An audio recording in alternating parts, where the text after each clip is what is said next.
US Secretary of State Antony Blinken has pledged €124 million in aid to Moldova for energy security and to counter Russian disinformation.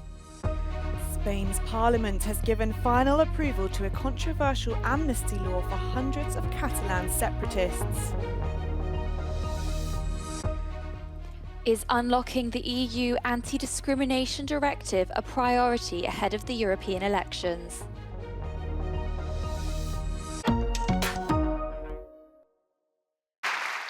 Spain's parliament has given approval to a controversial amnesty law for hundreds of Catalan separatists involved in the illegal 2017 secession bid. The bill was approved by 177 votes to 172 and will become law once it's published in the official Gazette, which could be as early as Friday. The new law is expected to set the stage for Prime Minister Sanchez's second term and could also allow the return of exiled pro-independence leader and former Catalan regional president Carles Puigdemont. But while the bill is popular in Catalonia, the Popular Party and Vox have led protests against it in Madrid and other cities across the country. There have also been critics of amnesty within Sanchez's Socialist Party, and the European Commission has been investigating the bill after flagging serious concerns last year. But despite the heated debate, the Catalan separatist parties hailed the new law a democratic victory. Es guanya una batalla del conflicte que existeix des de fa segles entre les dues nacions, la nació catalana i la nació espanyola. Aquesta llei no és perdó, ni és clemència, és victòria, una victòria democràtica i col·lectiva. Courts in Spain now have up to 2 months to apply the law. The deep rift between the right and centre-right in Poland could hinder the making of an overall EU Conservative coalition, according to the Euronews polls centre analysts who predict the Conservative forces will win the EU elections in Poland. The Euronews super poll conducted between March and late May sees a neck-to-neck race between the nationalists' right-wing Law and Justice Party and the moderate pro-EU Conservatives of Civic Coalition, the current ruling party in Poland. The far-right party Confederacja seemed to be losing some consensus between March and May, while the centre-left, the Greens and Renew are expected to have rather meagre results. The European People's Party-affiliated movement Civic Coalition is the movement of the current Prime Minister Donald Tusk, whilst its rival, the ultra-conservative PIS, is a member of the European Conservatives and Reformists group. Their deep rivalry in the domestic arena could hamper the attempts to create the EU Conservative coalition between the EPP and the ECR. Despite their conservatism and a clear convergence on defence and security matters, the Law and Justice Party and the Civic Coalition couldn't resolve the divides, even at EU level. As Tomasz Kanitsky from the Euronews Poll Centre explains. And it's purely about tactics and mechanics. In the end, probably on the paper, the situation will look more or less the same, but these are parties that are in eternal conflict, and in conflict on the basic political values of respect to the rule of law, the independence of institutions, of respect to its partners. According to the projections, the majority of the Polish MEPs will be sitting in the EPP, ECR and ID benches. It's going to be a key country for the crafting of the Conservative coalition that for many moderate and right-wing EU politicians should replace the current Grand Coalition. Meanwhile, the priority of Prime Minister Tusk is to reset the Polish rule of law system with the EU legal principle against the will of his Eurosceptic nationalist rivals.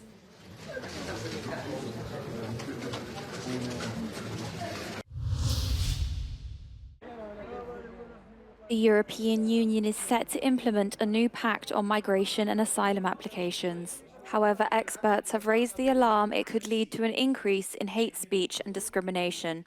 In response, Rapporteur Alice Kuhnke told Euronews that some are arguing for the adoption of the EU Anti-Discrimination Directive.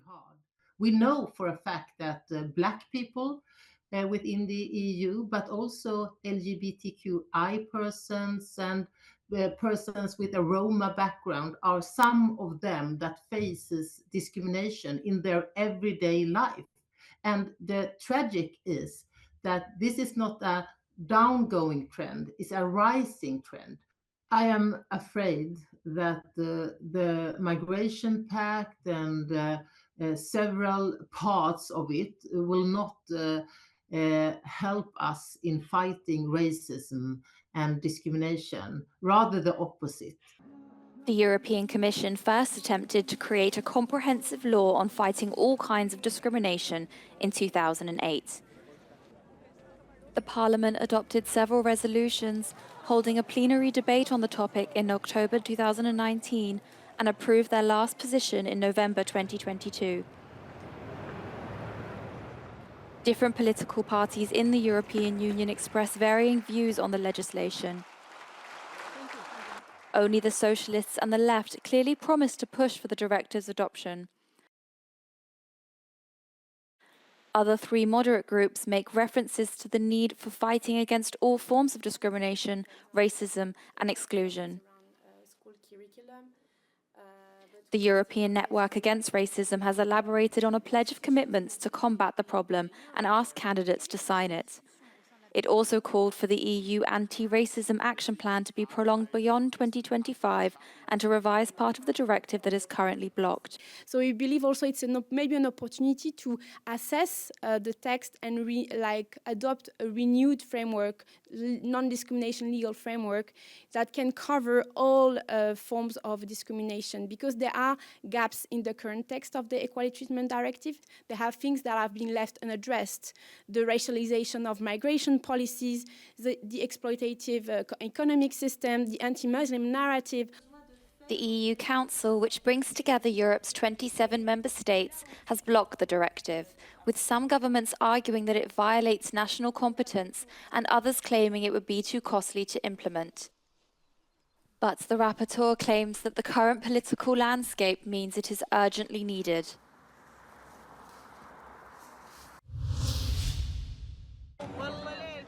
Israel continues its offensive in Rafah, Gaza's southern city where millions of Palestinians settled as it had been designated a safe zone. Families dismantle their tents and prepare to move and seek refuge in a safer place. فكيت الخيم بدي اروح ادور لي عن امن، ايش بدي اسوي؟ هم قالوا لنا هذه امن ورموا علينا مناشير منطقه امنه وطبوا فينا في القذايف الليله. Israel's military says it has taken control over a strategic zone along the border between Gaza and Egypt, known as the Philadelphia Corridor. A spokesman for the IDF said that about 20 tunnels used by Hamas to smuggle weapons into Gaza had been found there. Mothers of Israeli soldiers fighting in the Gaza Strip protested in Tel Aviv, calling for an end to the war between Israel and Hamas. They covered their bodies with red paint, symbolizing the ongoing bloodshed of the war. The government doesn't care. They don't care for the lives of the hostages, and they don't care for the lives of the soldiers. The military says at least 290 soldiers have been killed since the ground operation in Gaza began in October. NATO's foreign ministers met to discuss whether to allow Ukraine to use their weapons to launch strikes on Russian territory. The two-day gathering in Prague focused on the question of potentially lifting restrictions that have so far limited Ukraine's ability to inflict damage across the Russian border. So far, the West has refrained from allowing its weapons to be used for that purpose, for fear of escalating the conflict into a wider war with Russia. Ukraine can still prevail, but only with continued robust support from NATO allies. So at the NATO summit in July, we plan to put our support on a firmer footing, including with a greater NATO role in coordinating security assistance and training, as well as a multi-year financial commitment. The ministers will also tackle the question of who should become the next Secretary General, with Stoltenberg due to step down in October. U.S. Secretary of State Antony Blinken has pledged 124 million euros in aid to Moldova for energy security and to counter Russian disinformation. Blinken opened a visit to Eastern Europe with a stop in Moldova's capital, where he announced the aid at a press conference with President Maia Sandu.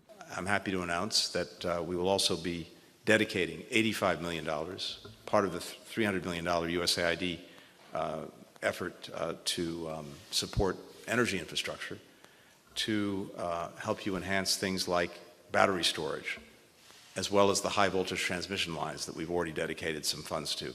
And that in turn will strengthen your energy resilience, strengthen your grid. The gas corridor as well, from Greece to Moldova, will further help wean you off of Russian energy. Moldova used to be entirely dependent on Russia for its natural gas supplies, but it faced an acute energy crisis after Moscow dramatically reduced supplies in the winter of 2022.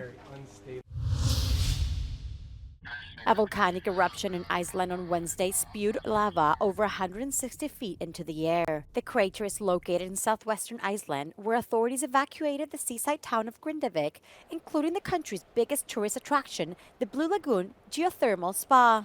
Gekk vel, snökarlaust. Það var reyndar þarna 3 fullorðnir einstaklingar inni í bænum sem vildi ekki yfirgefa sín hús, en þegar líða tók á daginn þá komu þau sér nú burtu.